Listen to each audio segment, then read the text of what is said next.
Téléspectateurs, bonjour, bonsoir, ça dépend de l'heure que vous nous prenez. Et fidèles téléspectateurs, fidèles internautes, pour vous qui nous prenez par la voie de réseau, j'ai le réel plaisir d'entrer dans vos chambres à coucher, dans vos salons, sans effort ni transit. Comme d'habitude, vous savez que c'est votre émission préférée, l'émission de Way. Nous sommes la voie par laquelle nous passons pour aiguiser. Nous recevons des hommes qui viennent en tout cas avec un bagage pour éclairer sur des sujets pertinents, qui dérangent en tout cas. Et vous, comme vous le savez, The Way ici, c'est la classe et c'est l'excellence. Aujourd'hui, nous avons reçu pour vous un homme particulier. C'est un musicologue, c'est un chanteur, c'est un bassiste et c'est aussi quelqu'un vraiment qui est dans l'industrie musicale. Alors, il va nous éclairer sur la latence, sur les problèmes musicaux que nous avons au Congo. Vous savez, aujourd'hui, la musique congolaise est comme bornée sur une personne. On a comme l'impression seulement les leaders qui vivent et ceux qui sont à côté ne vivent pas. Alors, c'est pourquoi aujourd'hui, nous avons reçu pour vous un musicologue qui va vraiment nous parler sur l'industrie musicale à l'ère de la digitalisation. Et il va vraiment nous éclairer. Pour vous, ce soir, je reçois le maestro Yannick Dioka. Bonjour, maestro. Bonjour, Eli. Je crois que vous êtes bien portant. Oui, c'est bien portant. Là, au rythme du Congo, de Kinshasa, des embouteillages. Moi, j'ai le réel plaisir de vous recevoir ici sur The Way. Je suis très content. Je sais que vous êtes musicologue, vous êtes écrivain, vous avez plusieurs casquettes. Oui, plusieurs casquettes, sauf musicologue. Parce que musicologue, j'en ai connu que Charles Mombaya et Manda Chebois. Okay. Mais bon, jusque-là, je ne sais pas, peut-être que je ne suis pas informé. C'est gros, mais il que nous avons de très bonnes connaissances dans le secteur par la passion qui nous anime. Voilà, c'est un peu ça. Eh bien, maestro, je vois que vous êtes accompagné avec votre arme, votre bébé. Et vous pouvez nous faire écouter quelque chose, s'il vous plaît? Oui, merci. Parce que je pense qu'il n'est pas embatté. Ouais, c'est une basse. Ok.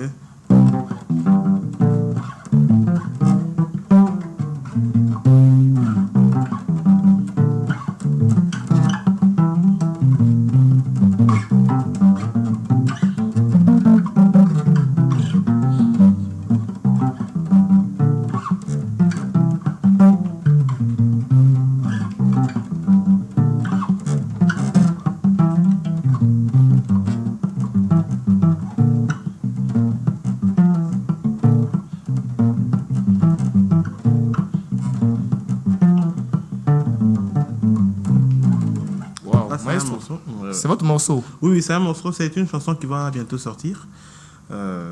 Longisanga, longisanga, longisanga, longisanga.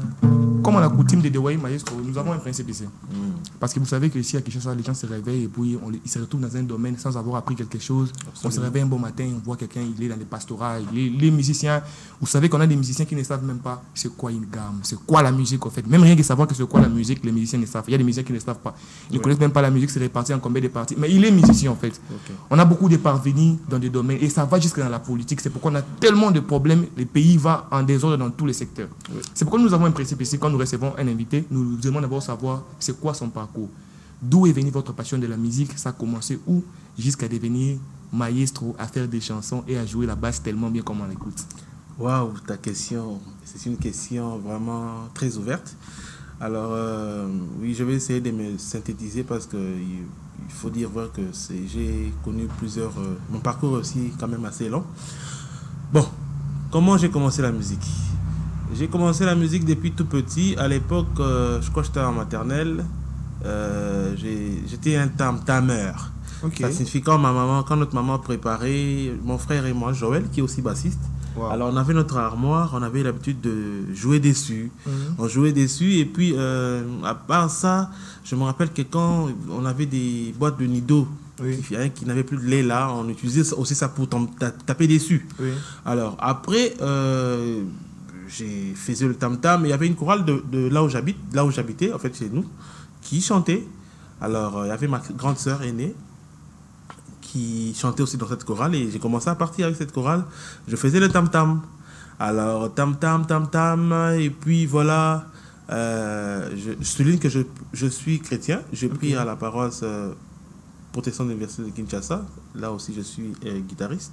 Je suis docteur Daniel Kawata. Vous dites non, je suis à la PPUK, c'est l'aumônerie universitaire de Kinshasa. Ah, ok. Alors, là maintenant, à l'époque, on n'avait pas d'instrument, mais on avait une chorale, la chorale Kunip. Alors, cette chorale n'avait pas tous les instruments, juste les guitares. Alors, ils jouaient. C'est là maintenant que quand je voyais cette chorale-là jouer, j'ai aimé la guitare. Il y avait un papa Samuel Aoya. Il était un peu comme Franco, hein. Un peu sombre, la même tête, et il jouait bien.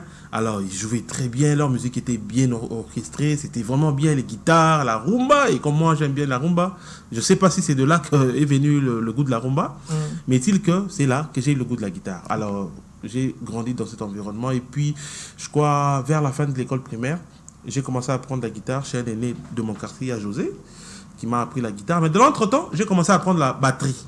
Wow. Alors, et j'ai commencé à jouer à la batterie, donc j'étais je dirais... à mi-chemin entre la batterie et la guitare, parce qu'après un moment donné, je ne jouais plus au tam-tam.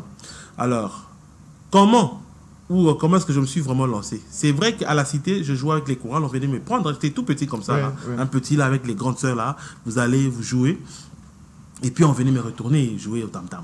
Alors, j'ai appris la batterie à l'église, et on a acheté la batterie à l'époque, on avait une batterie blanche. J'ai appris à jouer à la batterie, j'ai joué dessus. J'ai joué dans des orchestres, à la cité, batterie. Et parmi les orchestres où j'ai fait la batterie, à Terra Nova Day.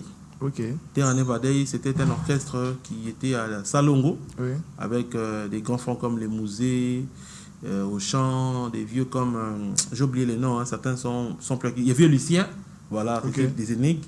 On faisait vraiment la moutouachi, et puis une musique un peu chiloubalisée, si je peux dire. Chiloubalisée, si je peux dire. Donc, ils peuvent prendre une chanson, mais ils mettent ça en accent louba, et puis, voilà, c'est là que j'ai vraiment appris maintenant à travailler. C'était discipliné. Alors, bref, c'est comme je t'ai dit, le parcours est lent. J'ai appris à jouer de la guitare. Alors, la basse, maintenant, c'était en 2002. Alors, en 2002, on avait carence de bassistes. J'insiste que je suis issu d'une paroisse universitaire, et la plupart des gens, des étudiants qui venaient prier, après les études, ils partaient. Ouais, alors, nous sommes retrouvés dans une période où il y avait carence de bassistes. Alors, un jour, au deuxième culte, un de mes aînés que je salue, qui est aux États-Unis, frère Yves Ilunga, pendant que le pasteur était en train de prêcher, je fredonnais quelques notes de guitare sur la guitare. Comme ça, je fredonnais. Alors, fredonnais, il a écouté, il avait apprécié le doigté. Il me dit, oh petit, yo, vous avez ta guitare. Quand le pasteur finit, tu prends cette basse. Alors, heureusement pour moi, j'avais les lignes des basses nos bassistes en tête. Alors, du coup, quand j'ai pris, j'ai joué. Il me dit, mais tu joues bien. Alors, ce sont eux maintenant qui m'ont encouragé à percer avec la basse. C'est ainsi que j'ai continué à apprendre la basse. J'ai appris avec champion Gino Chabola, qui m'a vraiment initié à la basse. Après, j'ai fréquenté beaucoup des aînés, des profs Eric Malmalou, Angou. Il y a beaucoup de gens auprès de qui j'ai appris, même Michel Basse, à part que même qu'il soit parti en Europe, avec qui j'ai échangé. Mais aussi, j'ai aussi appris, comme on dit, comme on aime bien le dire à Kinshasa, par correspondance. C'est-à-dire, j'ai beaucoup écouté. Et voilà. Donc, musicalement, j'ai travaillé dans ces orchestres-là, mais aussi... là où vraiment je me suis fait apparaître, c'est quand j'ai commencé à travailler avec la sœur Esther Akawa. Donc j'ai travaillé avec elle, nous avons fait le premier album. C'était c'était pas Formule Asuka, c'était Secret du Royaume. Et je travaillais avec elle comme bassiste et puis comme directeur artistique également. Donc on a travaillé le premier album, j'ai joué sur quelques titres. Et d'autres titres, c'était aussi mon aîné Litassi qui a joué, et puis d'autres amis. Mas a joué au deuxième album. Voilà. Donc j'ai fait cet album, on a fait cet album. C'était un album qui était bien comporté. Et on avait entamé le deuxième album. C'était Formula Suka. J'ai joué aussi la chanson Formula Suka. Mais voilà, comme on dit, on n'avait pas pu continuer ensemble avec la sœur Esther, je crois en 2009 ou 2008. Alors du coup, j'ai quitté le groupe. Et pour me concentrer à finir mes études, parce qu'il faut dire que j'ai fait la musique et j'ai fait aussi mes études en économie à l'Université de Kinshasa. Donc ce qui fait qu'actuellement, au-delà du fait que je suis toujours musicien, mais je travaille aussi dans le secteur privé. Donc j'ai travaillé avec les sœurs Esther Akawa, mais à part ça, je travaille aussi avec beaucoup de musiciens, chantres qui sont peut-être à l'étranger, sur la composition, la réalisation de leurs albums, de leurs chansons. Je corrige les textes, je compose, j'écris. Donc je le fais comme ça. C'est vrai que je ne suis pas tout le temps sur la scène, bien que maintenant là je suis rentré, comme on dirait, en force. Mais en tout cas la musique, je l'ai toujours fait, je continue à le faire. Mais aussi, je me documente aussi pour un peu comprendre les secteurs, parce qu'il faut dire vrai que notre pays a beaucoup de défis. C'est un pays qui n'a pas que les minéraux. Il y a aussi les musiciens, les talents. Là, c'est vrai. Donc, c'est un peu, en quelques mots, j'ai tenté de me résumer. Mais là, si je ne m'abuse pas, je vois que c'est 22 ans de carrière en tant que bassiste. Oui. 2002. Oui, je peux dire 22 ans, non, parce que 22 ans, moi, carrière comme bassiste, 22 ans, non, j'ai commencé à prendre à 20, disons... 2002-2024. Bon, voilà, 22 ans de carrière étant bassiste. Oui. Et 22 ans d'apprentissage, parce que l'apprentissage est continu. Oui. Mais au moins, on compte quand même la carrière, hein. 22 ans étant que maestro, et on pense que c'est un parcours vraiment gigantesque. Vous avez travaillé avec de grandes personnalités, avec nos stars et tout ça. Et je crois que vous avez vraiment à dire sur le domaine. Alors, nous allons entrer dans les vifs du sujet. On va parler de l'industrie musicale à l'ère de la digitalisation. Oui. J'aimerais que vous expliquiez d'abord ce qu'est une industrie musicale. Voilà. Merci pour votre question. Alors, déjà, plutôt quand vous dites industrie musicale, le sujet est vraiment un sujet alléchant. Okay. Industrie musicale congolaise, je préfère le dire ainsi, à l'ère de la digitalisation congolaise. Pourquoi industrie musicale congolaise? Parce que j'estime, je pense que les autres industries musicales d'ailleurs fonctionnent normalement. Et qu'étant congolais, étant patriote, je suis intéressé à vouloir savoir comment évoluer chez nous. Même ça, alors, industrie musicale, d'abord, je préfère définir. Quand on parle d'industrie musicale, on parle, c'est tout un ensemble. C'est l'ensemble de différents métiers qui existent, qui s'interfèrent, qui vivent dans une certaine interdépendance de la création, de la composition à la production, sinon à la vente ou à la consommation de la musique par les consommateurs finaux. Si je vais dans un contexte de l'économie, je dirais il y a un côté input, c'est-à-dire des artistes, Eli Bass et Yannick Bass, quelque part. Vous êtes là, vous réfléchissez, est-ce qu'on peut composer un morceau? Bon, c'est quoi la note? Et puis, ça, nous composons, tu peux faire un texte? Voilà, ça c'est input. Alors, de l'input, donc de l'état embryonnaire, de l'idée de vouloir créer une musique, de la concevoir, de l'arranger, de la travailler, de l'enregistrer, de la produire, de l'éditer, la mettre à la disposition du public. Il y a toute une chaîne, il y a toute une panoplie de personnes qui interviennent. Donc, différents métiers, et ces différents métiers forment ce qu'on appelle industrie musicale. Alors, ça, c'est en termes clairs. Mais qui sont maintenant les secteurs des industries musicales? Les acteurs, en fait. Les acteurs, merci. Et là, vous avez d'abord les auteurs. Les auteurs, les compositeurs, les arrangeurs. Vous voyez? Mais vous avez aussi, j'ai parlé d'auteurs, compositeurs, arrangeurs, les réalisateurs. Vous voyez, vous avez les directeurs musicaux qui sont toujours dans cette industrie musicale, qui sont comme acteurs, chacun selon la frange dans laquelle ils se retrouvent. Vous voyez, mais vous avez qui d'autre? Vous avez des labels, vous avez des maisons d'édition. Vous voyez, vous avez qui d'autre? Vous avez des studios d'enregistrement. Vous avez des salles de spectacle. Vous avez... Donc, c'est tous ces éléments-là. Parce qu'en fait, parlant de l'industrie, nous sommes en train d'aller dans un volet de business. Donc, nous ne parlons pas d'industrie musicale pour le plaisir de le dire. Non, non. Il y a du business dans la musique. Et notre pays, qui est un pays, je ne dirais pas sous-développement, nous on dit un pays en voie de développement. Donc, nous avons beaucoup de secteurs. Je l'ai dit tout à l'heure avant que nous commencions l'émission, que notre pays n'a pas que les minéraux comme ressources. Dieu, en tout cas, je ne sais pas comme qui dirait quelqu'un, on dirait, Dieu, quand il est arrivé au Congo, il était un peu distrait, il a déposé beaucoup de talents au Congo. Il n'y a pas que les minéraux, mon cher. Il y a aussi les talents. S'il y a un pays là où, il y a un pays en Afrique, et même au monde où on trouve des talents, des grands talents, la RDC, on ne peut pas... Maestro, j'aimerais pas que nous envolons si vite. Je pense qu'il y a à boire et à manger là. J'aimerais que nous restons d'abord dans les débits là seulement de l'industrie. On a parlé des acteurs de l'industrie musicale. Bon, je pense que dans chaque domaine, il y a des acteurs, mais il y a des acteurs aussi majeurs. Oui. Parce qu'il y a des acteurs, quand il n'y a pas ces acteurs-là, on ne peut pas parler de l'industrie, on ne peut pas faire fonctionner un secteur. Essayez un peu de nous expliquer c'est quoi le rôle de producteur, c'est quoi le rôle d'un éditeur. De manière bref, en tout cas, que ceux qui vous suivent comprennent. Les acteurs majeurs là, quels sont leurs rôles au fait? Essayez un peu d'éclairer l'opinion. Oui. D'abord, c'est comme je l'ai eu chance de le dire, nous sommes dans le contexte de la musique. Dans la musique, le tout premier acteur, c'est l'artiste. C'est le musicien, ça dépend de quelle musique il fait. Est-ce qu'il fait une musique instrumentale? Est-ce qu'il fait une musique chantée? Il fait une musique a cappella. Mais allons dans un contexte de musique même chantée. Vous voyez? Donc il y a les musiciens. Et dans la frange des musiciens, ça se dissèque. Nous avons les auteurs. La personne qui a ramené le texte. Un peu comme moi qui écris des textes. Je suis là, j'ai été inspiré d'écrire un texte sur un sujet, où j'ai écrit un texte pour montrer que j'ai Christ, que Dieu peut faire quelque chose. J'écris. Ce sont les auteurs. Nous avons les compositeurs. Ce sont les personnes qui ramènent la mélodie ou qui font la musique.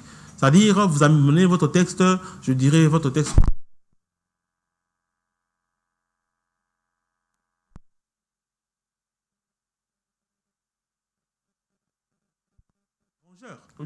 Parce que, vous savez, quand vous avez votre musique, à un moment donné, vous avez besoin d'une expertise pour vous aider à bien arranger. Et n'oubliez pas, la musique, c'est comme une sauce.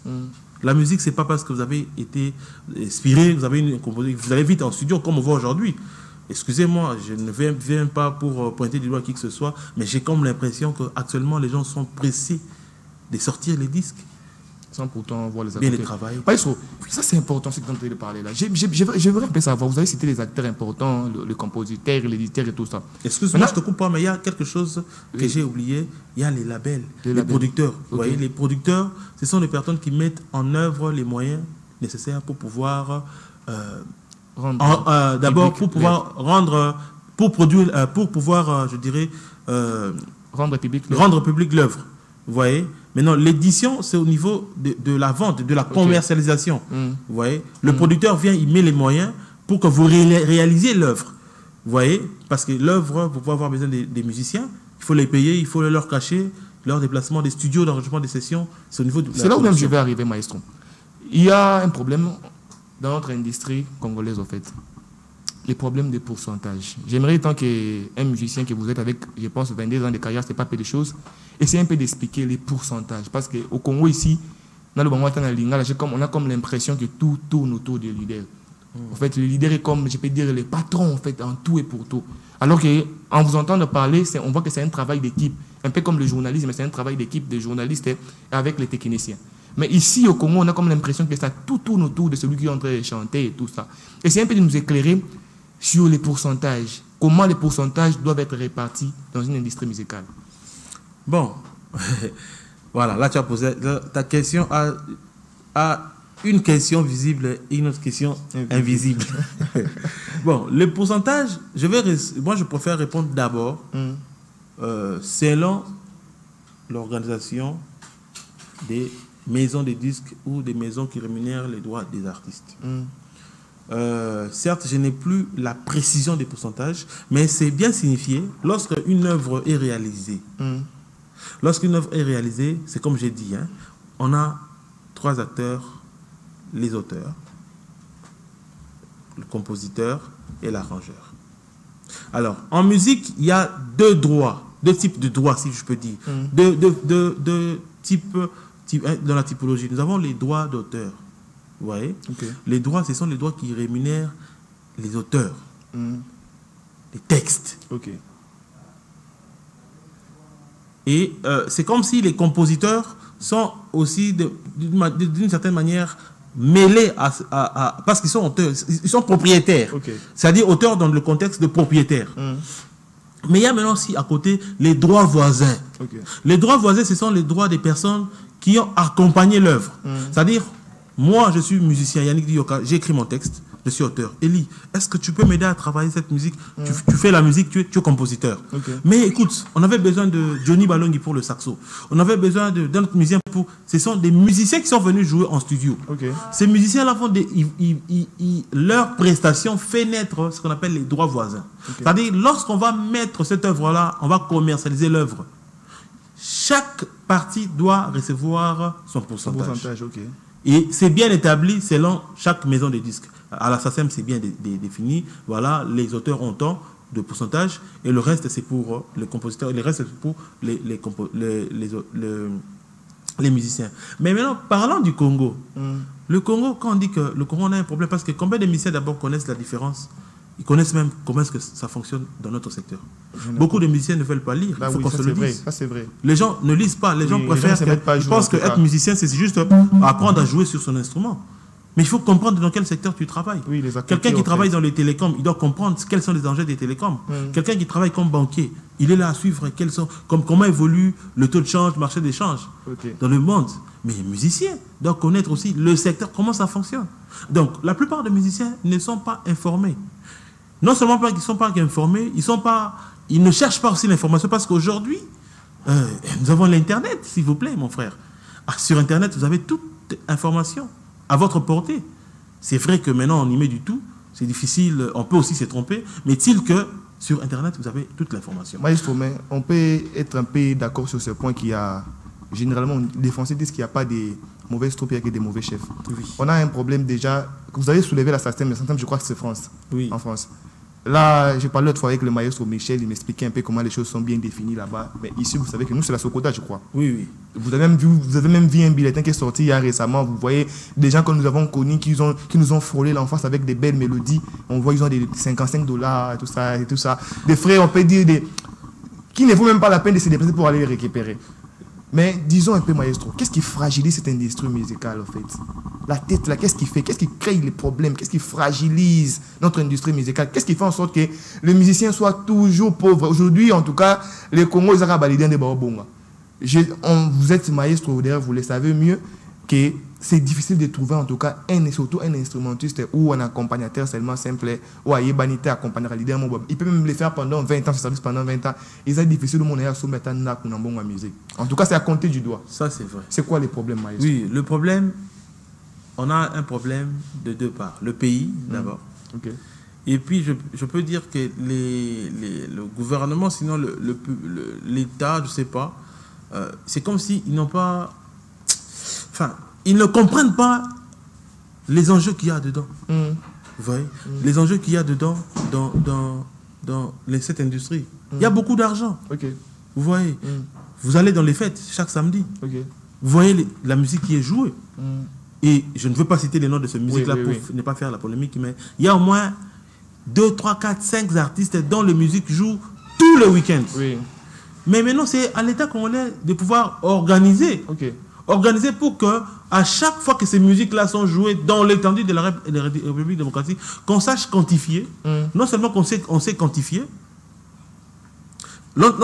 quantifier, mais aussi on sait savoir effectivement que voilà, Eli Bass a fait entrer autant, il peut avoir autant. Mais aujourd'hui, parlons de la Socoda, comment est-ce que les gens sont rémunérés? C'est forfaitaire, je peux le dire. Oui, est-ce qu'on peut rémunérer quelqu'un forfaitairement? Non.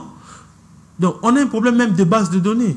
Et puis, même nous, les musiciens, la plupart, on n'est pas affiliés. Et puis, la Socoda et la Soneca, je dirais, c'est comme si, maintenant là, on est en face de rivaux. Alors que la Soneca, la liquidation n'a pas encore été complète. Vous avez la Socoda de l'autre côté, nous avons un PCA ici, Blaise Boula, de l'autre côté, nous avons Nyoka Longo. On ne sait pas c'est quoi le problème. Donc, il y a d'abord un désordre. J'ai suivi dernièrement Blaise Boula qui en a parlé. J'ai aimé la sagesse d'ailleurs avec laquelle il a exprimé ce besoin. Mais je pense que le ministre de la Culture et Arts, Mme Elébé, c'est le moment de tirer au clair cette histoire de la Socoda et de la Soneca. Parce que je le dise, il y a aussi certaines règles plutôt, et puis le fonctionnement qui, jusqu'aujourd'hui, font entrave. Okay. Parce que, dites-moi, comment l'État a organisé pour que moi, aujourd'hui, si je preste comme musicien, que mes droits puissent me revenir? Ce n'est pas organisé. Ça se fait de manière autoritaire. Alors, c'est ainsi que vous avez les gens comme le Papa Noël, un guitariste, je ne sais pas si tu as connu, qui est décédé, paix à son âme. Papa Noël qui, Doulé, oui, un excellent guitariste, un grand guitariste, un grand compositeur, auteur aussi, qui nous a quittés.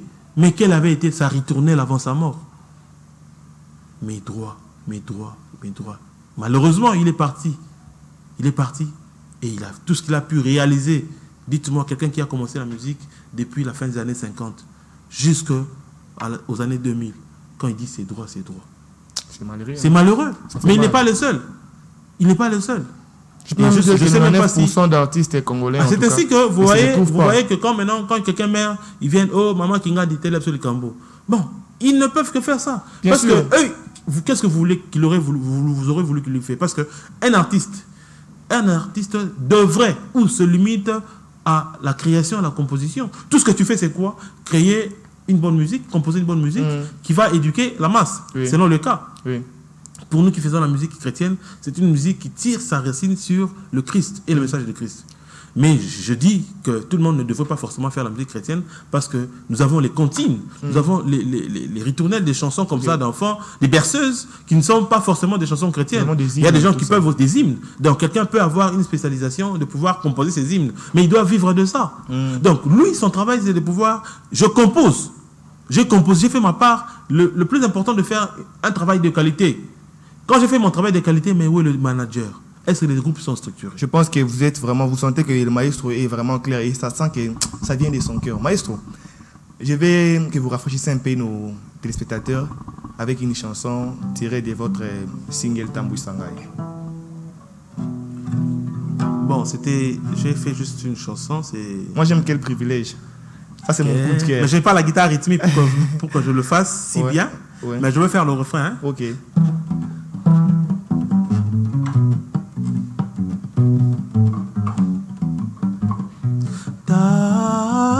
Sanga na banzela na yo kumbanga misika yo lingize tabu sanga na banzela na yo kumbanga misika yo lingi Jésus nazala tapepo Yozala sofele Nazala masua Yozala piteni Kabwisanga Navanzela nayo. Oh.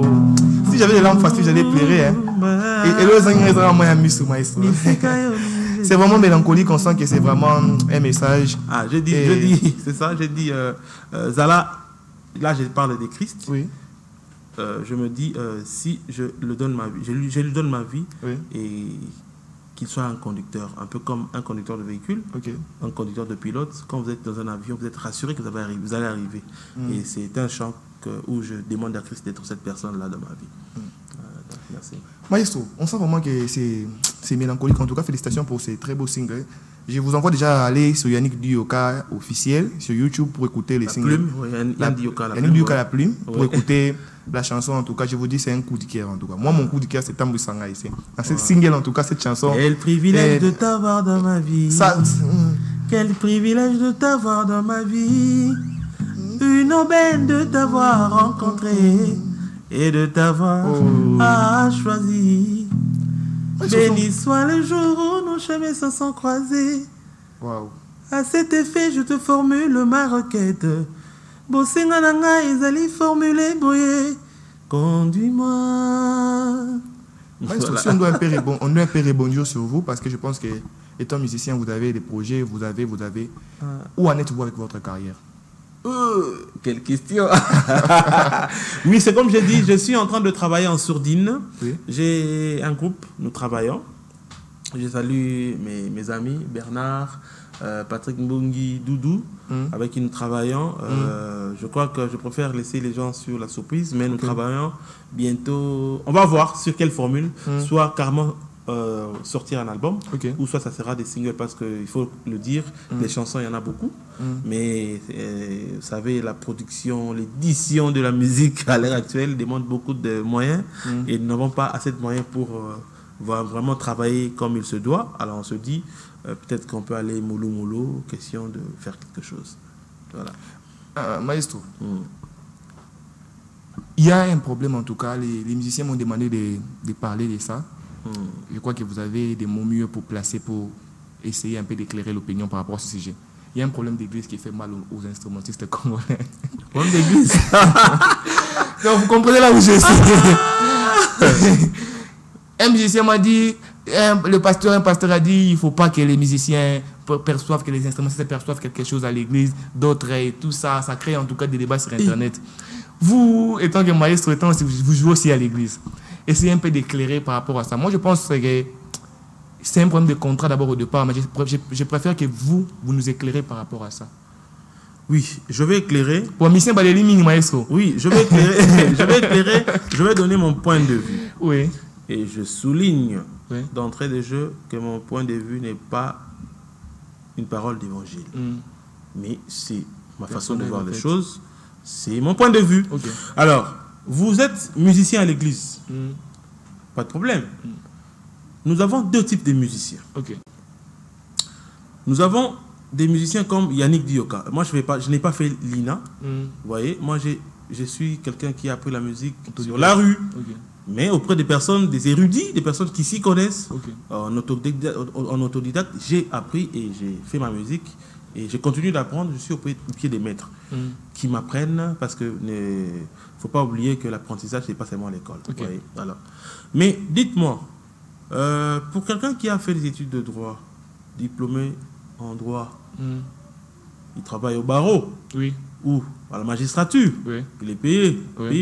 Alors c'est lui qui a fait le cours, il n'a fait que les études de saxo, il travaille où? Vous voyez? Donc il y a un problème de métier. Donc c'est ton métier qui doit te faire vivre. De la même façon, quelqu'un peut faire l'INA, l'Institut national des arts, pour apprendre un métier quelconque, parce qu'il a un talent et il a une passion qui accompagne de ça. Il doit vivre de son talent. C'est différent de quelqu'un qui n'a pas forcément fait des études pour vivre de ça comme talent. À ce niveau-là, il se pose maintenant un problème. Maintenant, il faut que vous vous entendez. Vous ne pouvez pas venir dans une église pour dire pasteur Foutanga. Non, pas du tout. Ça n'a pas de sens. Ça, c'est une question d'organisation. Parce que quelqu'un qui n'a fait que ça, je dis, c'est comme un vieux à nous qui vient aussi de mourir, vieux Faustin, qui jouait à la borne à l'époque. Lui n'a pas fait l'INA, je crois, mais il faisait que le saxo. J'ai eu le temps d'échanger avec lui par le passé. Il était allé en médecine. Après, un frère a eu une vision pour lui dire que non, toi, tu gagneras ta vie dans le saxo. Il a joué Shababi Paditi. Je crois que c'est lui. Si c'est pas lui, c'est le premier album où là, il y a à Sublime. Vous voyez? Mais après, il doit vivre de ça. Mais c'est encore ce qu'on entend dire. C'est-à-dire, comme nous sommes dans un secteur où l'industrie musicale, les choses, je dirais, soit ils sont réglementés, mais ils ne sont pas respectés. Alors, ils ne savent pas vivre.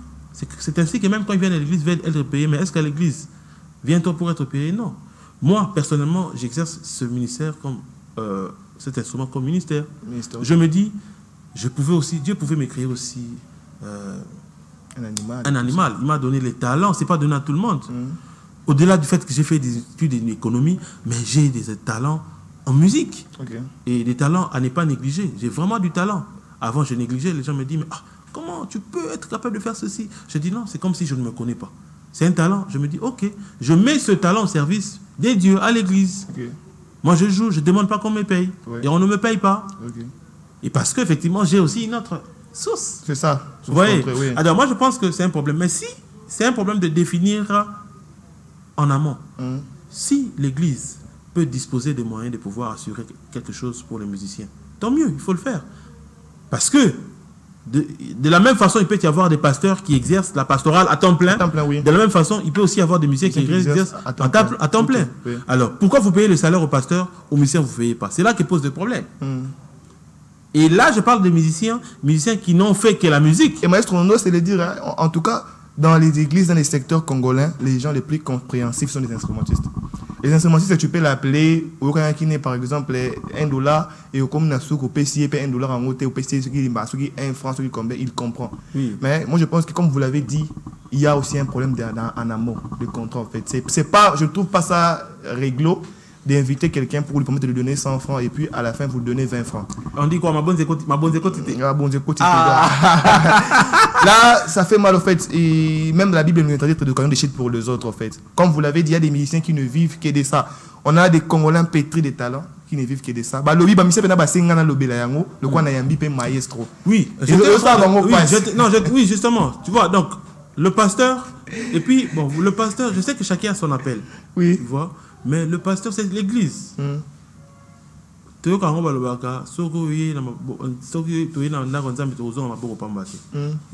le pasteur, l'église est structurée. D'ailleurs, actuellement, je vous informe, sur le plan de la comptabilité, il y a la comptabilité des ASBEL. Les églises sont classées comme ASBEL, ils sont obligées de tenir la comptabilité. Bon, ça signifie que c'est une organisation. Vous voyez, à but non lucratif, c'est une organisation. Oui. Mais pourquoi le pasteur d'une église, il a un carburant, quand il finit de payer, il a un cachet. On lui donne $500, tout ça. Mais les musiciens, qui n'ont pas une autre activité, qui ne travaillent même pas. Oui. OK? Mais l'église ne sait pas s'organiser pour donner quelque chose. Je ne suis pas venu pour attaquer les pasteurs, oui. Mais moi, je pense. Oui. On doit équilibrer les choses. Équilibrer les choses. Oui. On se dit, X, Y, Z, frères, apparemment, ils n'ont pas d'activité. Ça n'a pas musique. Vous vous organisez pour payer les fils que leur loyer. Oui. Moi, je connais un musicien. Il joue chez le pasteur Mbi. Excuse-moi, oui. Mais j'ai appris, je ne cite pas son nom, ils se connaissent. Oui. Mais j'ai appris que le pasteur paye pour lui le loyer. Okay. C'est quelque chose à encourager. Oui. Peut-être qu'il n'est pas le seul pour qui il le fait.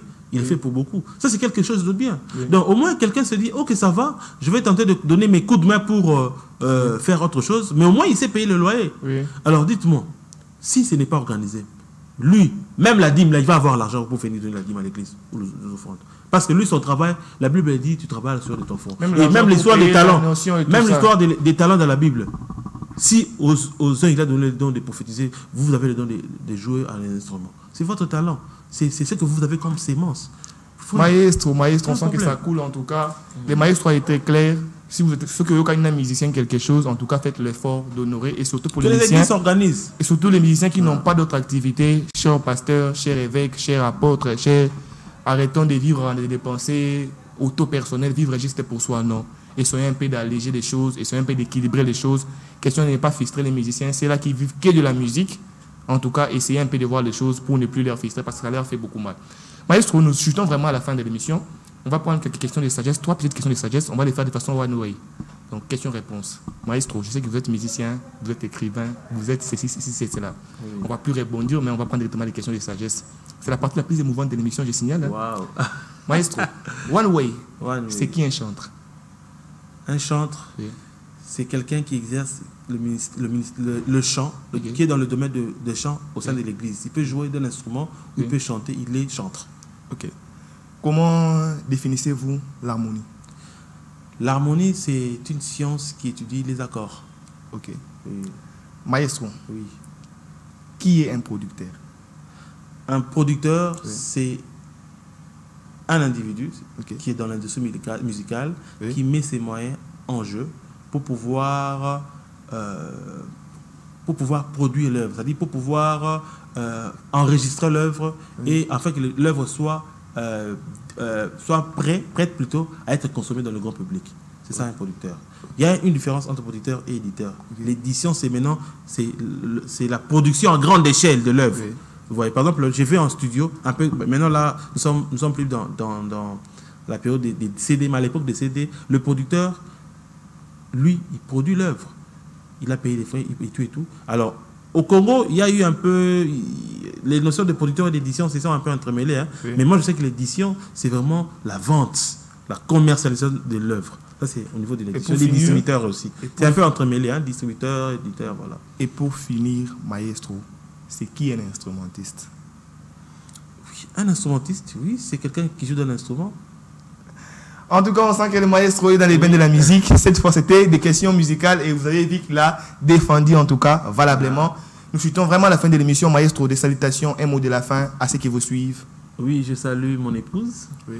Maman Karine, Mère Loboko. Je salue mes enfants, Kariana Joyce, okay. Olivia Peace, oui. Daniel Hope. Je salue mes collaborateurs, mes musiciens, comme on dit, oui. Avec qui je travaille. Bernard, je salue Doudou, Patrick Mbungi, je les aime beaucoup. Je salue ma famille, toute la famille d'Ioka, oui. Ma mère, Dorothée, Ngalula, et voilà. Et l'album sort quand? On peut attendre votre single? L'année prochaine, vous serez mis au parfum de comment est-ce qu'on va évoluer. Pour ceux qui veulent vous joindre, comment peut-on vous joindre? Oui, je vous donnerai mon numéro de téléphone, oui. Mais ils peuvent aussi visiter, me voir sur Facebook, oui. Yannick Dioka. Oui.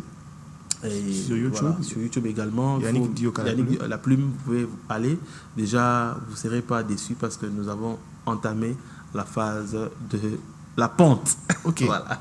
Maestro, pour vous joindre, si vous n'avez pas votre numéro, mais un secrétaire et tout ça, un numéro de téléphone qu'on peut joindre le maestro. Oui, on peut me joindre au 081 28 81 28 75 487. Please, slowly pour permettre aux gens de comprendre. Ouais. 081 28 75 485 587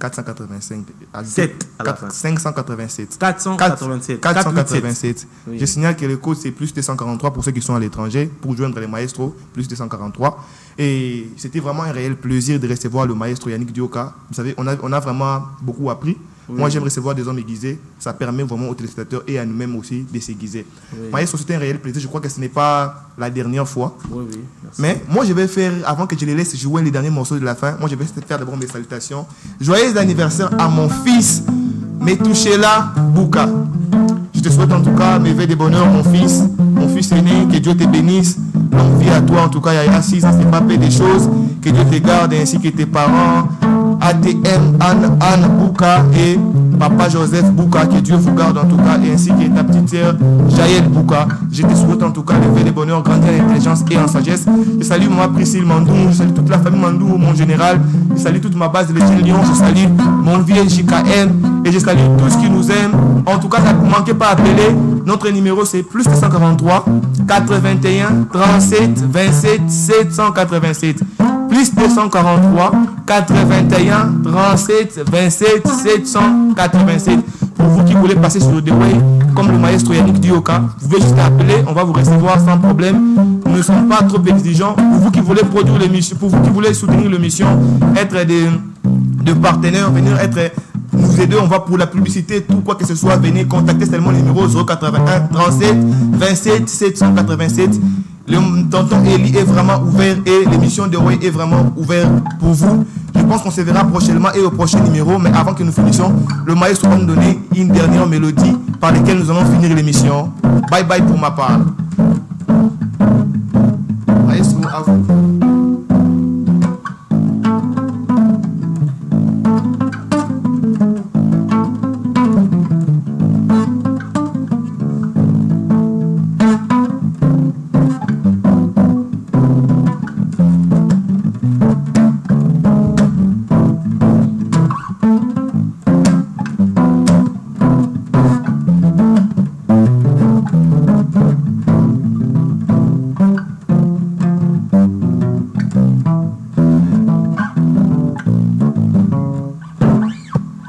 C'en était fini pour aujourd'hui.